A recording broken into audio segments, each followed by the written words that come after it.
Hello everyone, कल आपका होली था इसलिए कल की क्लास ऑफ थी। तो कल की क्लास ऑफ थी, कल सभी लोगों ने होली की होगी, प्रैक्टिस तो किसी ने की नहीं होगी। कोई बात नहीं, आज से फिर से स्टार्ट करते हैं अपनी प्रैक्टिस को। और अपने पिछली क्लासेस के बारे में मैं एक बात बताना चाहूंगा कि जैसे मैंने स्टार्ट किया था आपका क्लासिफिकेशन ऑफ नंबर, नंबरों का वर्गीकरण, संख्याओं का वर्गीकरण। आप लोगों ने क्या क्या चीजें समझी थी? अगर मैं ये बोलूं कि भाई मैं संख्याओं का वर्गीकरण करवा रहा था, संख्याओं का वर्गीकरण, अगर मैं संख्याओं का वर्गीकरण करवा रहा था तो इसके अंदर मैंने कुछ चीजें बताई थी। वर्गीकरण, इसके अंदर मैंने कुछ मोस्ट इंपॉर्टेंट चीजें बताई थी।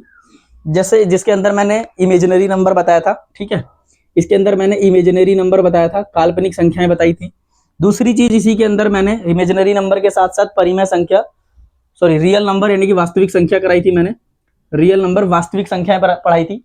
और फिर मैंने कहा था इमेजिनरी नंबर जो होता है वो काल्पनिक संख्याएं होती हैं, वो कल्पना मात्र होती है। कल्पना मात्र का मतलब ये है कि जिस चीज को आप कल्पना करते हैं, अगर ये समझो कि मैंने ऐसा सोचा कि भाई मेरे पास जैगवार गाड़ी होनी चाहिए, फरारी होनी चाहिए, बट वो रियलिटी में मेरे पास है नहीं, तो उसकी कोई वैल्यू नहीं होती। अगर मान के चलो मैं मिडिल क्लास फैमिली हूँ, मिडिल क्लास से भी लोअर क्लास पे अगर हूँ, और मेरी उतनी हैसियत नहीं है कि मैं उस चीज को खरीद पाऊँ, वो बात अलग है कि मैंने अपनी एजुकेशन स्किल्स को बढ़ाया, मैंने मेहनत करी, मैं उस सक्सेस तक पहुंचा, तो मैंने उस चीज को अचीव किया।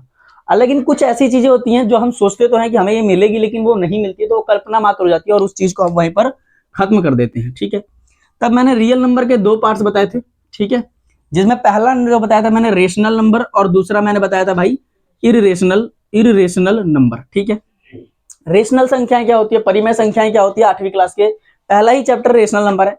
और जैसा कि इसी मोटिव से हमने क्लास स्टार्ट की थी 6 टू लेकर के 10 तक, 6 टू लेकर के 10th तक जितने भी किताबें हैं सारी चीजों को मिक्सअप में करके समझेंगे क्या चीज है। अब जैसे कि रेशनल नंबर को समझने की आवश्यकता विशेष किसको है? 8वीं क्लास। क्या उसको लिए 6ठी क्लास को नहीं समझना चाहिए या 7वीं क्लास को नहीं समझना चाहिए? समझना चाहिए, बिकॉज क्योंकि जब आप स्कूलों में एग्जाम्स देते हो, अब स्कूलों के एग्जाम्स का मतलब जैसे केंद्र विद्यालय का कोई एग्जाम दे रहा हो, कोई STEM का देगा, अभी हाल ही में ह्यूमैनिटीज के स्टेम के SOSC वाले फॉर्म निकलेंगे, उसके एग्जाम्स अगर देते हो, उसमें इंटरव्यू देते हो, तो उसमें से इन्हीं चीजों से पूछते हैं आपके क्वेश्चंस।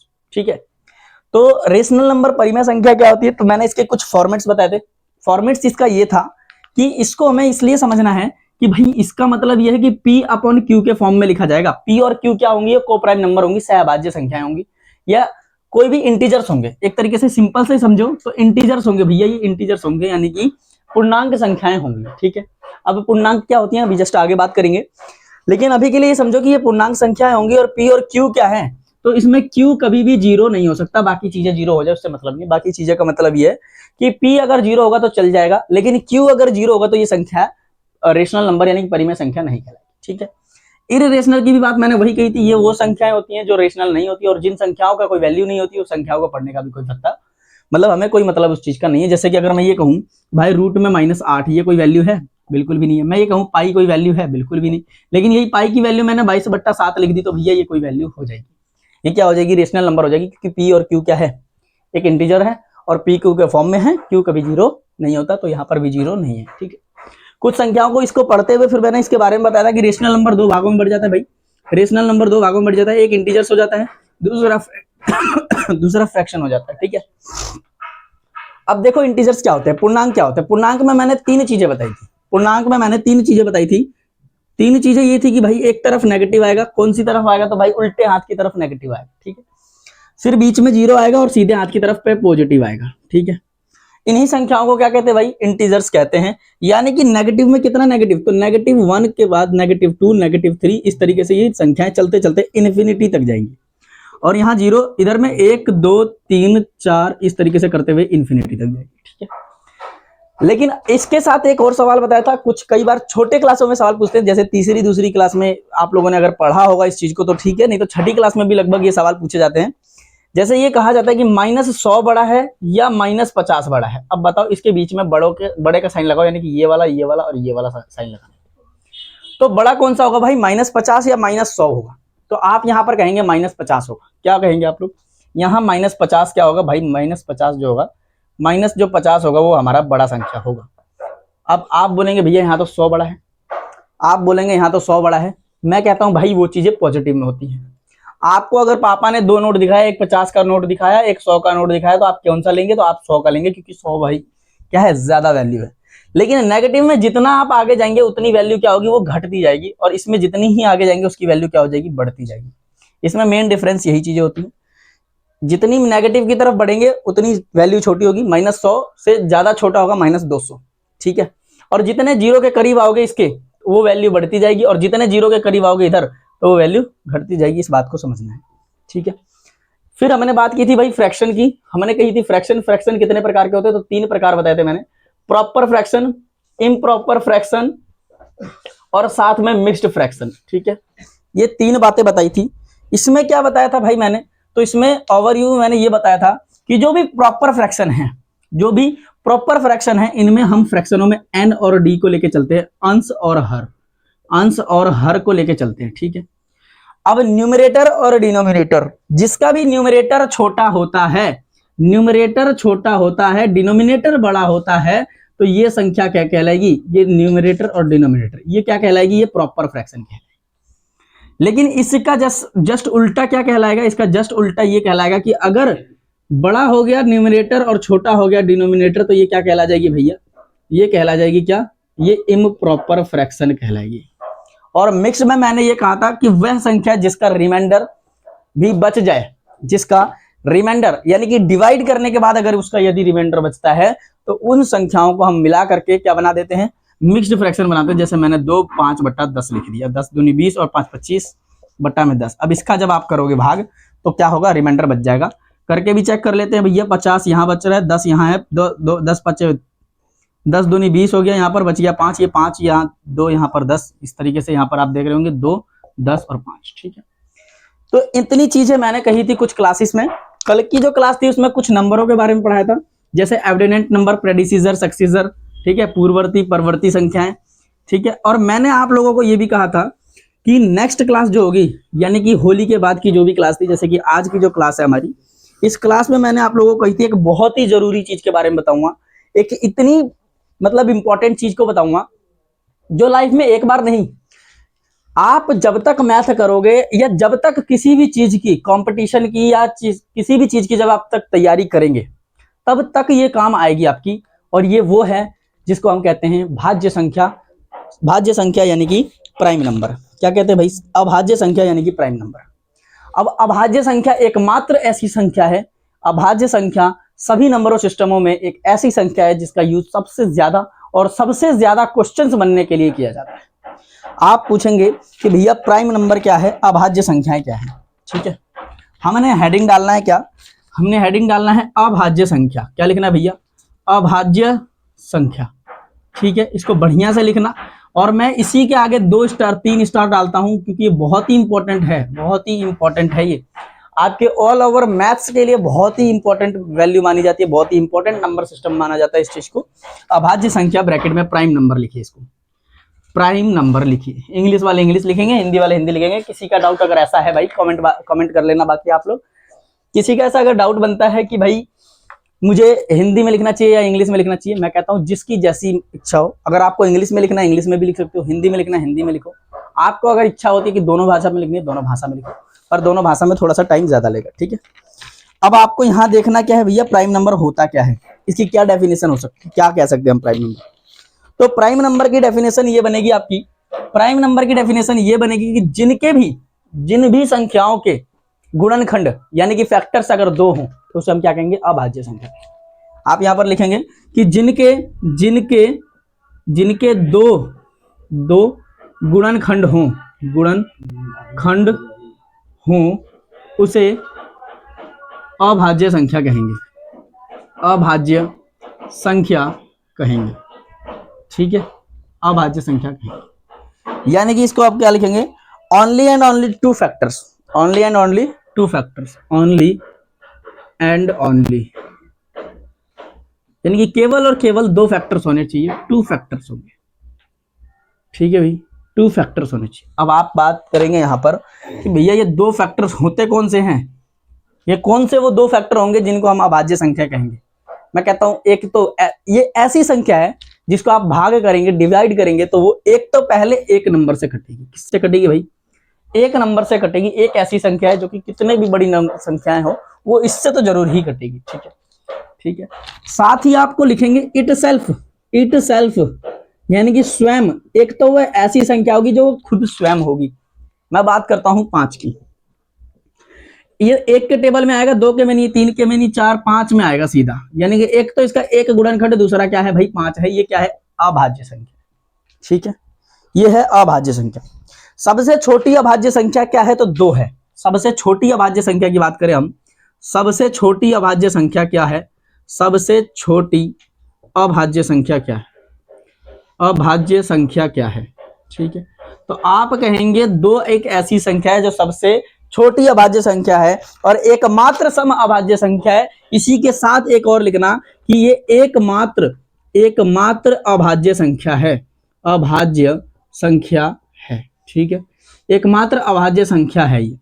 ठीक है, इसके अलावा एकमात्र सम अभाज्य संख्या, सॉरी एकमात्र सम अभाज्य संख्या है। क्या है?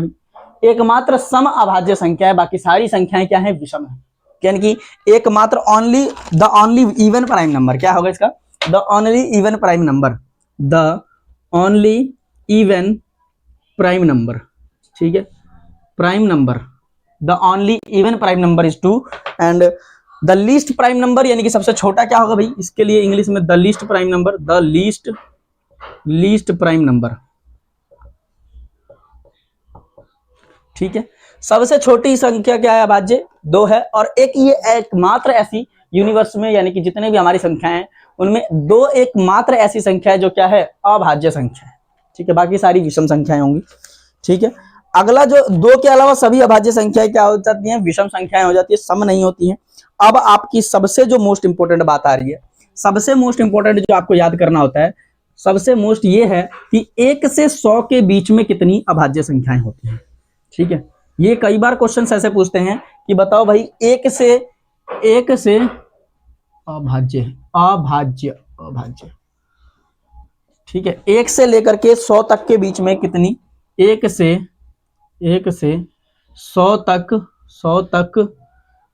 के बीच में कितनी अभाज्य संख्या। अब आपको क्या है यहां पर याद नहीं करना। ठीक है, इसे याद भी नहीं करना। कई बच्चे ऐसा करेंगे कि भैया 1 के बाद पहले तो 3 होगा, फिर 5 होगा, फिर 7 होगा, सॉरी 2 3 5 7 11, ठीक है, फिर आएगा 15, नहीं 11 के बाद 17, 17 के बाद 19। ठीक है, तो इस ऐसे करके आप लोग याद करने लग जाएंगे। याद बिल्कुल भी नहीं करना। सबसे आसान तरीके हैं इसके, सबसे आसान तरीके हैं 44। यहाँ क्या लिखना है आपको? ट्रिक लिखना है यहाँ पर एक। पहले तो यहाँ पर ट्रिक डालिए, ट्रिक है ये, याद करने की ट्रिक है। मैंने जैसे बोला था कि मैथ्स को कहर पूरे के पूरे हम ट्रिक बेस्ड पे पढ़ेंगे, यानी कि आपको जितनी भी मैथ्स है वो सिर्फ 2 चीजों पे टिकी है, ट्रिक और फॉर्मूलास। ठीक है, ट्रिक क्या है? 44 क्या करना भाई? 44 22 32, 44 22 32 23 21, बस। यानी कि 1 से लेकर के 10 तक, 10 से 20, 20 से 30, 30 से 40, 40 से 50, 50 से 60, 60 से 70, 70 से 80, 80 से 90, 90 से 100। ठीक है, क्वेश्चन कैसे बनते हैं विशेष ध्यान रखना है, इस पे कैसे करना है देखना एक बार। पहले तो यहाँ पर संख्याएं देखते हैं, संख्याएं कौन सी होती है। अगर मैं इसकी बात करूं तो सबसे पहले क्या हो जाएगी भाई? 4 संख्याएं होंगी 1 से 10 के बीच में। कितनी होंगी? 4 होंगी। सबसे पहला तो मैंने अभी जस्ट थोड़ी देर पहले बताया 2 एक अभाज्य संख्या है, 3 एक अभाज्य संख्या है, 5 एक अभाज्य संख्या है, 7 एक अभाज्य संख्या है। 4 संख्याएं होगी। अगले में 10 से 20 के बीच में देखना 4 ही आएंगी। 4 में कौन सी आएगी? पहला 11 आएगा, 11 के बाद 12 नहीं आएगा, 13 आएगा, हाँ 13 आएगा, 13 एक अभाज्य संख्या है। 14 नहीं आएगा, 15 भी नहीं आएगा क्योंकि 5 से भी जाएगा, 3 से भी जाएगा, 16 भी नहीं आएगा। 17 एक संख्या ऐसी है जो कि 2 ही बार पे जाएगी, एक एक के और एक 17। साथ में 19 भी एक ऐसी संख्या है।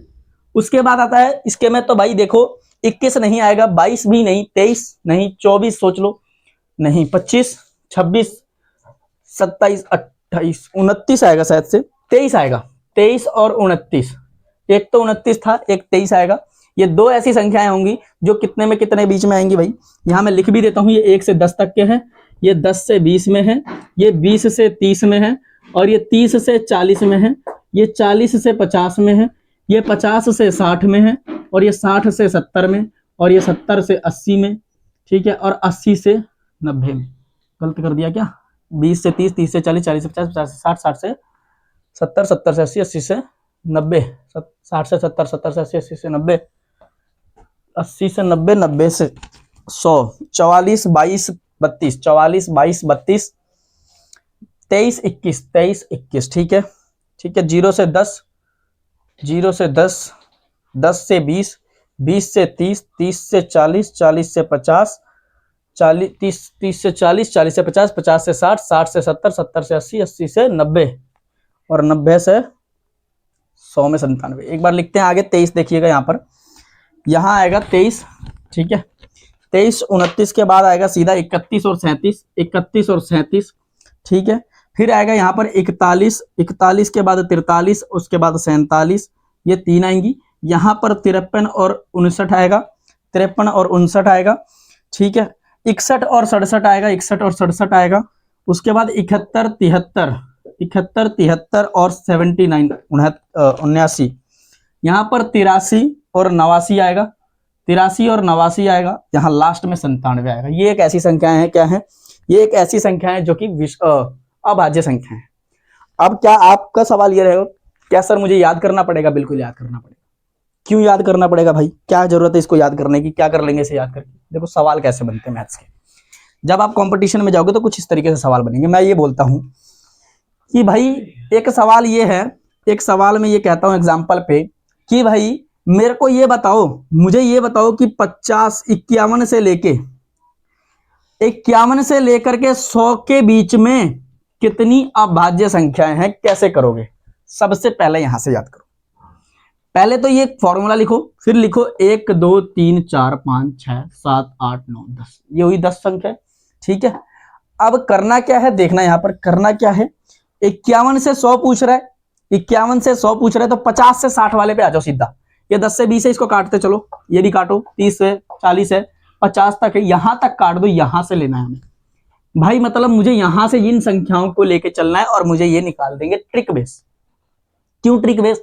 ये ट्रिक बेस पे है, ये ट्रिक है और इसके थ्रू आपको 50, 51 से लेकर के इतने तक चाहिए। और 51 से बोल रहा है तो यहां आ जाओ सीधा, यहां आ जाओ सीधा। 51 का मतलब 50 वाले में लेना है, यहां आ जाओ सीधा। और यहां देखो कि ये 53 है और 59 है, आपको सीधा इनको ऐड करना है। ये 2, ये 2, ये 3, ये 2, ये 1, इनको ले आओ यहां पर, इनको ले आओ भाई, यहां पर ले आओ इसको। और आप यहां करोगे 2 प्लस में 2 प्लस में 3 प्लस में 2 प्लस में 1, 2 दूनी 4, 4 3 7, 8 9 और 1 10, 10 ऐसी अभाज्य संख्या है।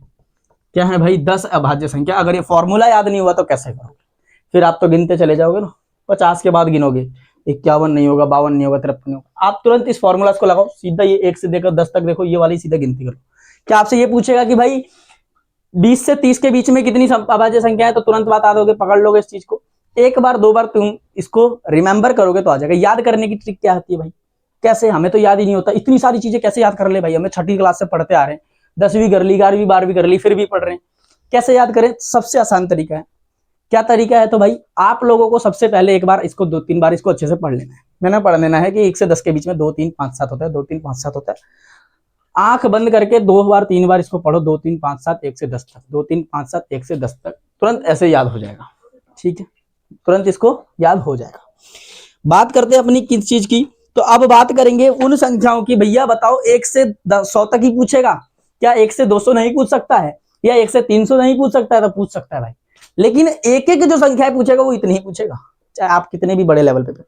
एक एक संख्या का मतलब ये है आपका यहाँ पर कि अगर आपसे ये पूछेगा 50 से 60 के बीच में बताओ, या तो 20 से लेकर के 60 के बीच में बताओ, या तो चाहे 10 से लेकर के 90 के बीच में बताओ, ये सारी संख्या इसी में पूछेगा। कोई ये नहीं बोलेगा 130 तक के बीच में बताओ, वो लेवल बढ़ा, वो लेवल बढ़ जाएगा। मात्र 10वीं क्लास तक तो ये चीज नहीं पूछेगा, ठीक है। अब देखो उसके लिए क्या करना है कि जैसे 1 से 200 तक के बीच में कितनी आती है, 1 से 50 के बीच में कितनी आएंगी, तो भाई 100 में से आधे वाले को काट दो, आधा बच जाएगा। तो इन चीजों को याद करने के लिए तुरंत लिख क्यों नहीं लेते? यानी कि अगर आप इन चीजों को जितना कैलकुलेशन करेंगे वो तो सॉल्यूशन होगा, लेकिन इसमें इतनी कैलकुलेशन तो होनी नहीं है। तो आप इस चीज को क्या करेंगे, याद कर लेंगे। पहले लिखिए 1 से 100 तक के बीच में कितनी अभाज्य संख्या है। क्या लिखेंगे? यहां लिखेंगे पहला नंबर 1 से 100 के बीच अभाज्य संख्या। क्या लिखेंगे? अभाज्य संख्या, अभाज्य संख्या। अब बताइए यहां दूसरा क्या लिखेंगे आप भाई? 1 से 50 के बीच कितनी लिखनी है? 1 से 50 के बीच अभाज्य संख्या, ठीक है। तीसरी लिखेंगे 1 से 200 के बीच अभाज्य संख्या, 1 से 200 के बीच अभाज्य संख्या। क्या भैया 1 से 300 पूछेगा? बिल्कुल भी नहीं। सीधा लिखे क्या, 1 से 500 तक के बीच में अभाज्य संख्या कितनी होती है। साथ ही लिखेंगे अगला लास्ट पांचवा नंबर आपको क्या लिखना है, 1 से लेकर के 1000 तक के बीच अभाज्य संख्या, इससे बाहर एक भी नहीं पूछेगा।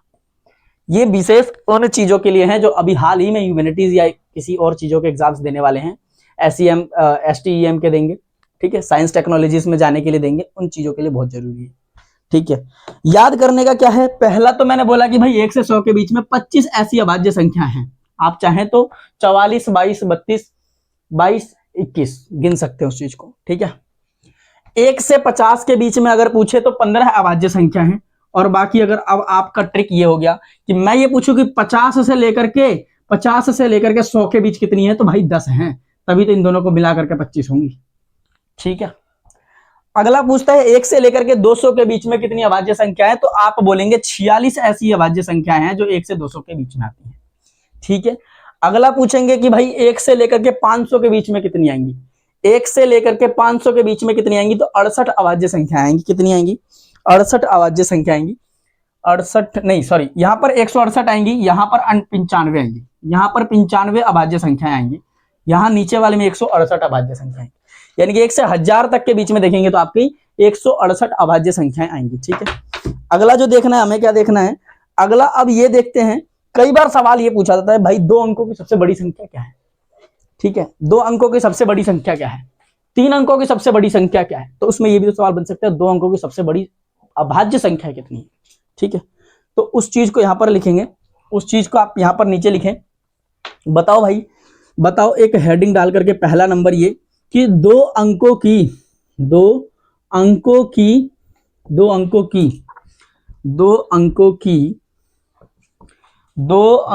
की सबसे छोटी अभाज्य संख्या क्या है भाई, सबसे छोटी अभाज्य संख्या, सबसे छोटी अभाज्य संख्या, 2 अंकों की सबसे छोटी अभाज्य संख्या। फिर यहां पर दूसरा लिखेंगे 2 अंकों की सबसे बड़ी अभाज्य संख्या, कौन सी भाई, बड़ी अभाज्य संख्या। ठीक है, यहां क्या लिखेंगे, सब 2 अंकों की सबसे बड़ी अभाज्य संख्याएं क्या होती हैं। और फिर दूसरा डालेंगे, क्या दूसरा भी लिखते हैं, पहले इसको लिखते हैं, 2 अंकों की सबसे छोटी अभाज्य संख्या क्या एक होगी। कई बच्चों का जवाब यही होने वाला है, कई बच्चों का जवाब यहां पर यही होने वाला है कि भैया एक ही होगी, क्योंकि ये भी तो एक ही बार होगी। मैंने क्या बोला भाई, मैंने डेफिनेशन क्या बोली थी अभाज्य संख्या, मैंने आप लोगों को यही बोला था कि 2 अंकों, 2 यानी कि उनके क्या है, अभाज्य संख्या उन संख्याओं को कहते हैं जिनके मात्र 2 कितने हैं, गुणनखंड 2 होते हैं। एक की क्या 2 गुणनखंड है, नहीं ना, एक ही है ना, एक ही है ना। तो आप बोलेंगे 2 एक ऐसी अभाज्य संख्या है जो सबसे छोटी है और सम भी है।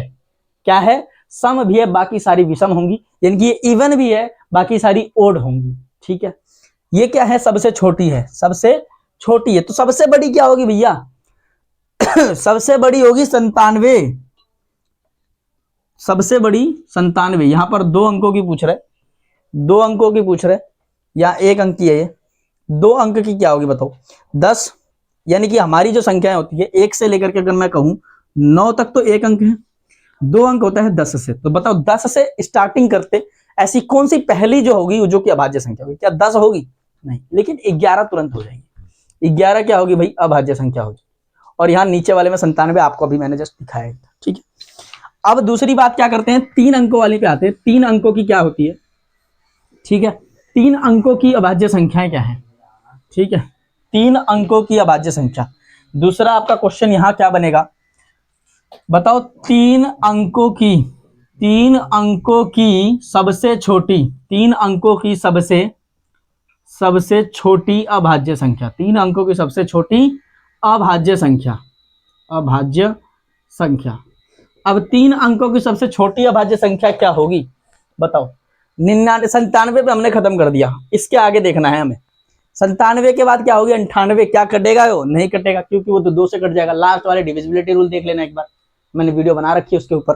ठीक है, तो वो देख लेना पहले तो। क्यों, क्योंकि आपको उससे ये अंदाजा हो जाएगा कि 97 के बाद ऐसी कौन सी संख्या है जिसके 2 ही गुणनखंड होने वाले हैं, 8 तो होने वाली नहीं है। 98 मतलब होने वाली नहीं है। 98 के बाद आ जाओ किस पे, 99 पे। देखो तो 3 से जाएगी, 3 तिया 9, 3 तिया 9, 33 तिया 99। ठीक है, बताइए 99 के बाद 100 भी नहीं होगी। 101 एक ऐसी अभाज्य संख्या है जो 3 अंक की भी है, और ये एक ऐसी संख्या है जो कि क्या है, 3 अंकों की सबसे छोटी अभाज्य संख्या, क्योंकि स्टार्टिंग संख्या है।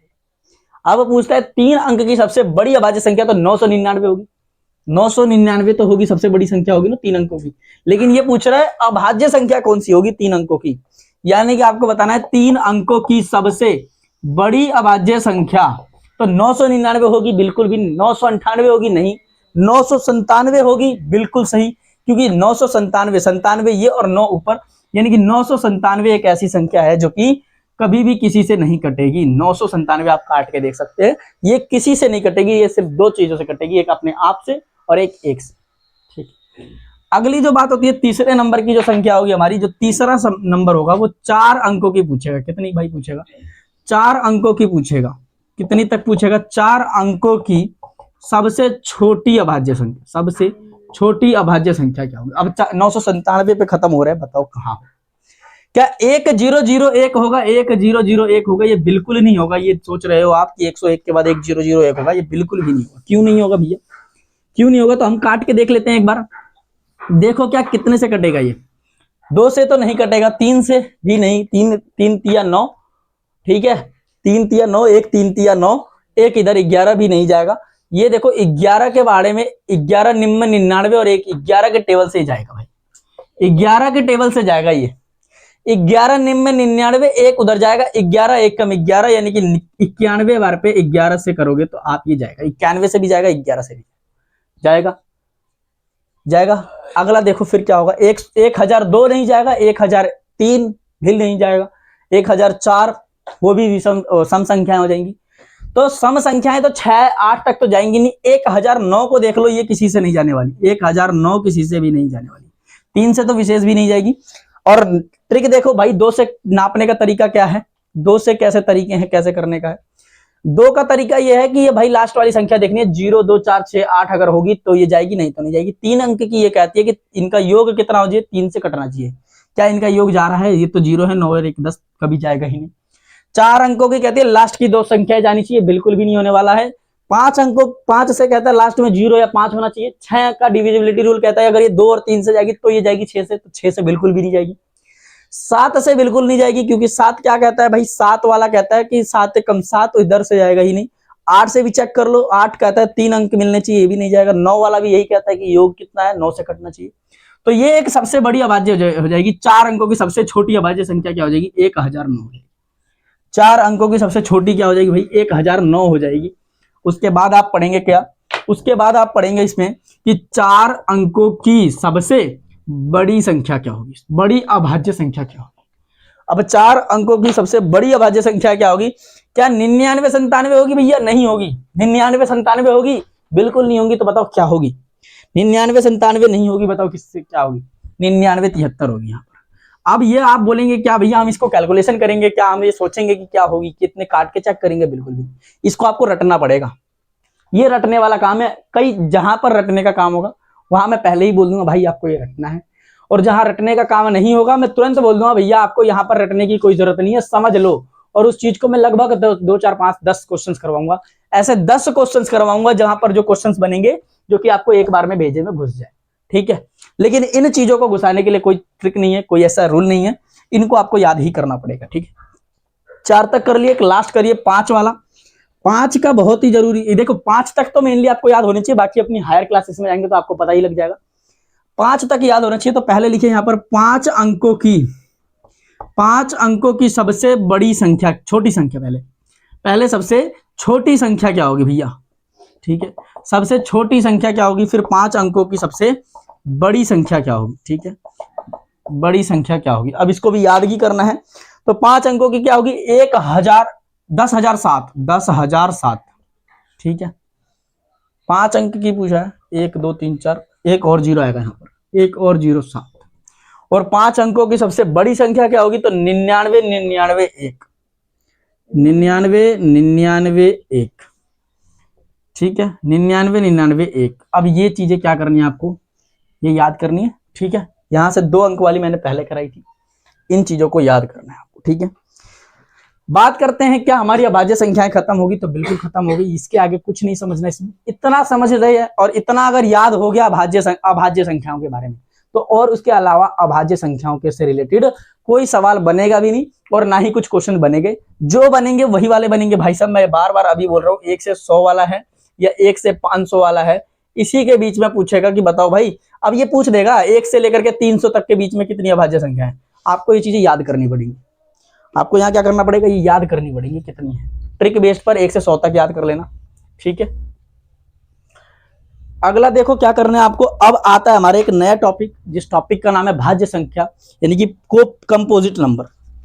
अब कंपोजिट नंबर क्या होते हैं? जो 8th या 7th वाले होंगे, जो भी बच्चे अगर 8th 7th के देख रहे होंगे, तो उनकी किताब में तीसरा या चौथा चैप्टर या जो पहले था, शायद अभी तो एनसीईआरटी चेंज हो गई है, पहले जो था उसमें कंपोजिट नंबर थे।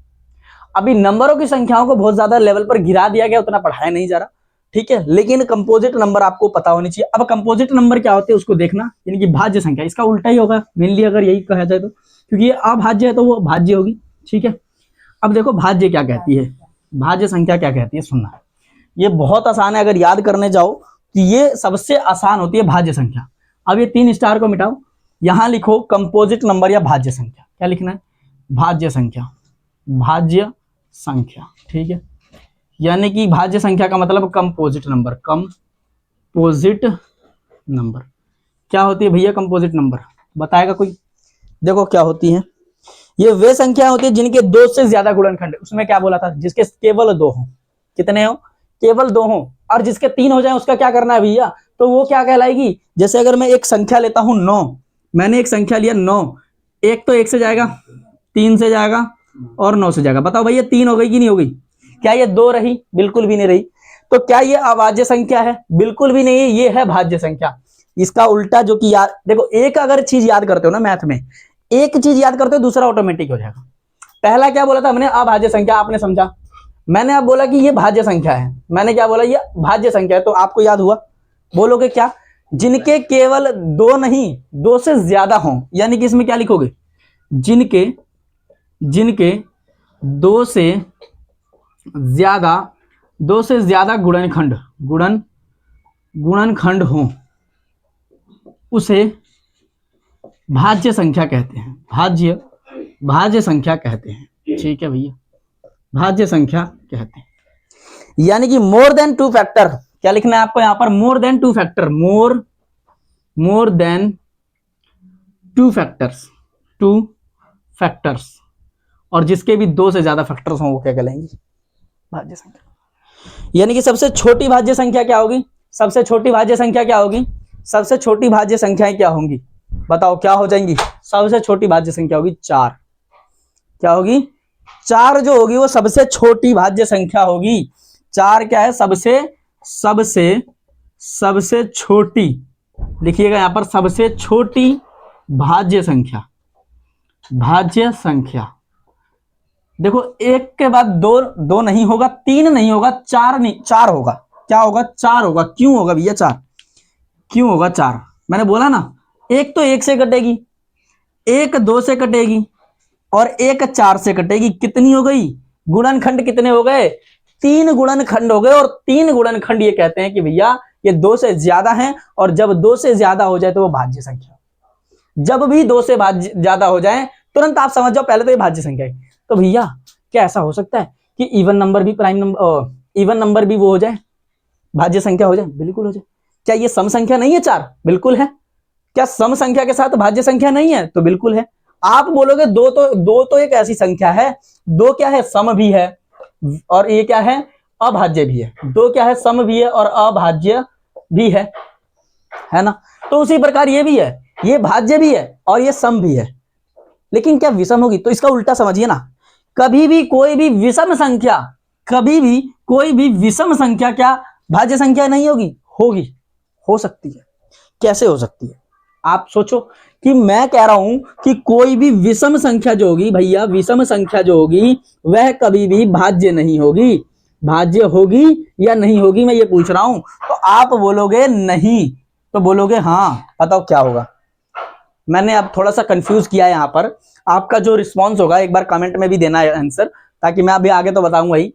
देखो, विषम संख्या भाज्य संख्या होगी, बोलते हो हाँ हो सकती है भैया, तो कैसे हो सकती है? तो मैंने बोला 9 एक विषम संख्या है, 9 एक विषम संख्या है या सम है। तो सम और विषम का एक रूल याद रखना, दो चीजें बात यहां ध्यान देना। एक मैं बोल रहा हूं सम और दूसरा बोल रहा हूं विषम, इसलिए बड़ा सा लिख रहा हूं। दूसरा बोल रहा हूं विषम, विषम यानी कि इवन, इवन और ओड। अब आप लोगों को कई बार दिक्कत होगी, मैं कह रहा हूं कि अगर मैंने ये कहा सभी अभाज्य संख्याएं वो संख्याएं होंगी जो कि विषम संख्याएं होंगी। क्या होंगी? जो विषम संख्या होंगी या जो सम संख्या होंगी। तो फिर मैंने यहां बोला कि क्या सभी विषम संख्याएं भाज्य संख्या होगी? नहीं, लेकिन कुछ विषम संख्याएं भाज्य संख्या होंगी। जैसे कि मैंने ये बोला कि 9 एक विषम संख्या है, लेकिन ये भाज्य संख्या है, अभाज्य तो नहीं है, अभाज्य तो नहीं है, लेकिन ये भाज्य है। भाज्य क्यों है? कि ये 1 से जाएगी, ये 3 से जाएगी और ये 9 से जाएगी, तो ये भाज्य संख्या है। तो विषम भी है और भाज्य भी है, तो इनमें कभी कंफ्यूज नहीं होना सब, इनमें कभी कंफ्यूज नहीं होगा। और जिसे डाउट होगा ना, जिसे डाउट होगा तो प्लीज मुझे टेलीग्राम पे भी मैसेज करें या चाहे मुझे कमेंट करें, तो मैं उस पर कोई शॉर्ट वीडियो करके आपको समझाने की कोशिश करूंगा। ठीक है, अगला देखिए, आपको यहां पर देखना क्या है, मैं क्या बता रहा था। मैं ये बता रहा था सबसे छोटी अभाज्य संख्या क्या है, तो भैया 4 होगी। क्या होगी? 4 जो होगी सबसे छोटी भाज्य संख्या होगी। ठीक है, चलिए आगे देखते हैं। भाज्य संख्या होगी 4 होगी, क्योंकि 4 के 3 फैक्टर हैं। पहला फैक्टर 1 है, दूसरा फैक्टर 2 है और तीसरा फैक्टर 4 खुद है। ठीक है, बात करते हैं। एक ना तो भाज्य है ना ही अभाज्य है। ये क्या है? ये प्राकृत संख्या है, धनात्मक पूर्णांक है, विषम संख्या, ओड नंबर है, पूर्ण संख्या है। जो एक है ना, एकमात्र एक जो है, ये एकमात्र जो एक है, ये कभी भी विषम नहीं है, सॉरी अभाज्य नहीं है, भाज्य नहीं है। तो ये है क्या? क्यों पढ़ते हम एक को? तो एक क्या है सुनना, एक तो एक नेचुरल नंबर है, एक नेचुरल नंबर है। ठीक है, यानी कि प्राकृत संख्या है, प्राकृत संख्या है। ये होल नंबर है भैया, होल नंबर है, पूर्ण संख्या है भैया। मैं कहता हूं क्या है ये? पूर्ण संख्या है, प्राकृत संख्या। ये नेचुरल नंबर हो गया, होल नंबर हो गया। ये एक पॉजिटिव नंबर है, धनात्मक नंबर है, पॉजिटिव नंबर है, पॉजिटिव नंबर, धनात्मक संख्या, धनात्मक संख्या है। आप और क्या बोलेंगे इसमें? तो आप बोलेंगे ये ओड नंबर है भैया, ये ओड नंबर है, विषम संख्या है। क्या है? विषम संख्या है। ठीक है, ये क्या है? एक विषम संख्या है। ठीक है, अब बात करते हैं, अब बात करते हैं कि क्या हमारा ये खत्म हो गया? क्या हमारा ये भाज्य संख्या खत्म हो गई? बिल्कुल खत्म। अब इसके अलावा आपको कुछ याद नहीं करनी। क्या इसमें हमें 2 नंबर की सबसे छोटी, 2 अंक की सबसे बड़ी, ये चीजें याद करनी है? तो बिल्कुल नहीं, क्योंकि भाज्य है, कंपोजिट नंबर है, इनके काफी सारे गुणनखंड हो सकते हैं, तुरंत आप पहचान जाएंगे सबसे बड़े और सबसे छोटे। अब भाज्य में तो याद करनी पड़ेगी, क्योंकि उसमें कंफ्यूजन होती है, क्योंकि उसके 2 ही गुणनखंड होंगे। इसके तो कई बार हो सकते हैं। 99 को ले लो, 99 3 33 से भी जाएगा, 98 भी जाएगा, तो आप तुरंत बोल देंगे 99 हो जाएगा। सबसे बड़ी 999 हो जाएगी, सबसे बढ़िया। सबसे बड़ी अगली 5 अंक की भी पूछे तो 5 बार 9 लिख दीजिए, सबसे बड़ी संख्या हो जाएगी भाई। उससे आगे तो हो नहीं सकता कोई, है हो सकता है, नहीं हो सकता। ठीक है, बाकी सबसे छोटी भी आप पता कर लेंगे। अब आता है जो हमारा टॉपिक, सह अभाज्य संख्या, को प्राइम नंबर। इसको हम कल की क्लास में करेंगे, क्योंकि ज्यादा अगर मैं आपको दे दूंगा तो आपको याद होगा नहीं। और भाज्य संख्या तो मेनली आपको याद करना नहीं है, मेनली जो आपको याद करना है वो अभाज्य संख्या है। तो अभाज्य संख्याओं को सभी कल याद करके ले आएंगे। ठीक है, कुछ क्वेश्चंस भी पूछूंगा और उसको साथ के साथ कमेंट में देंगे कल। ठीक है, कल स्टार्टिंग क्लास में ही मैं कुछ क्वेश्चंस को लिख के और तब बोर्ड पे आऊंगा, और उस समय क्वेश्चंस के क्या करना है, स्टार्टिंग में 2 से 5 मिनट तक मैं वेट करूंगा, 2-3 मिनट। आप उन संख्याओं को, जितने भी क्वेश्चंस लिखे होंगे, उसको आंसर कमेंट में देंगे। ठीक है, और मेरी क्लास के बच्चे तो क्लास में ही दे देंगे। ठीक है ना, तो कल की क्लास में मिलते हैं। आज की क्लास सिर्फ इतनी रहेगी। अगर वीडियो पसंद है तो लाइक, शेयर एंड कमेंट जरूर करें, और साथ ही और अपने दोस्तों को अपने क्लास ग्रुप्स में और अपने नॉर्मल फ्रेंड्स में, सर्कल में जो भी है, आप उसको शेयर जरूर करें। ठीक है, ऑल द बेस्ट। मिलते हैं अपनी नेक्स्ट वीडियो में कल।